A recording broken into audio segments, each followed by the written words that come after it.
Dim appartenait, ou à cette époque, à une marque de bas classique, c'est-à-dire les bas avec porte-jartel que nous regrettons tous, qui s'appelait les bas dimanche. Et le président des bas dimanche, qui s'appelait M. Gibersen, vient un jour nous voir, un publiciste, avec un produit qu'il avait été obligé d'acheter à cause d'une transaction qu'il ne nous a pas expliquée, où il avait dû racheter une usine qui fabriquait ce qu'on appelle des collants.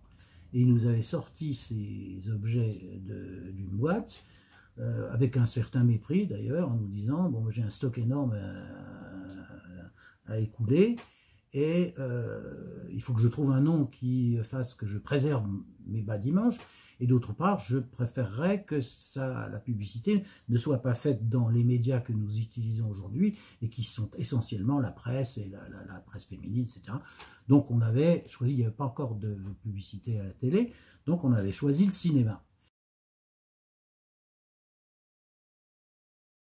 Je passe mon week-end à Deauville, je vois passer 3 jeunes filles sur un vélo à 3 places, il y avait des vélos à 3 places qu'on louait, et je me dis, voilà mon idée. Donc j'ai fait faire, j'ai présenté l'idée à M. Gisbersen, qui ne savait pas très bien si c'était une bonne idée ou pas, mais c'était comme ça à l'époque, hein, bon allez-y, c'est votre métier. Et donc j'ai fait faire un vélo à 4 places, j'ai trouvé 4 ravissantes créatures qui avaient de très jolies jambes, et qu'on a très joliment habillé, et puis il est là parti sur le vélo à 4 places, et elle changeait de décor, elle changeait de couleur, elle changeait de tenue, donc c'était très joli.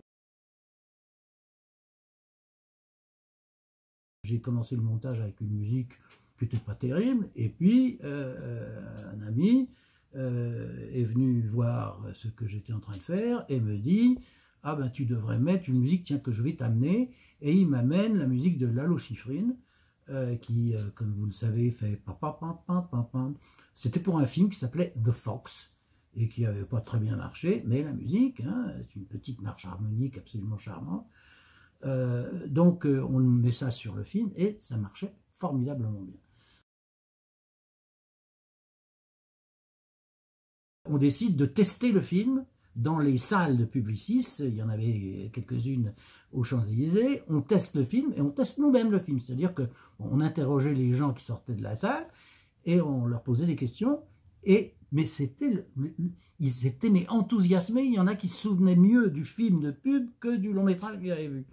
Donc on a su que c'était quelque chose, que ça allait, on a tout de suite su que ça allait devenir quelque chose de formidable.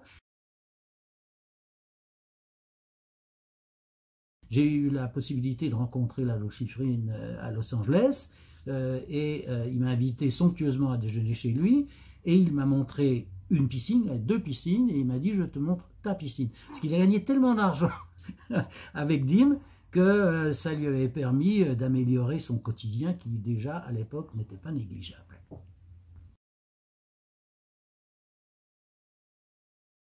Une bonne idée, et surtout une bonne idée publicitaire, c'est pas une grande idée.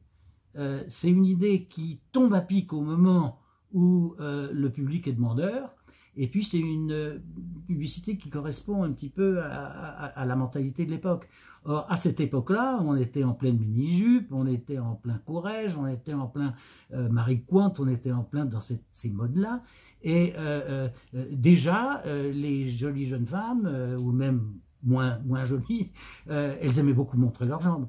Et ça, c'était une occasion qu'on les voit, et qu'on les voit dans des conditions décontractées et surtout de liberté.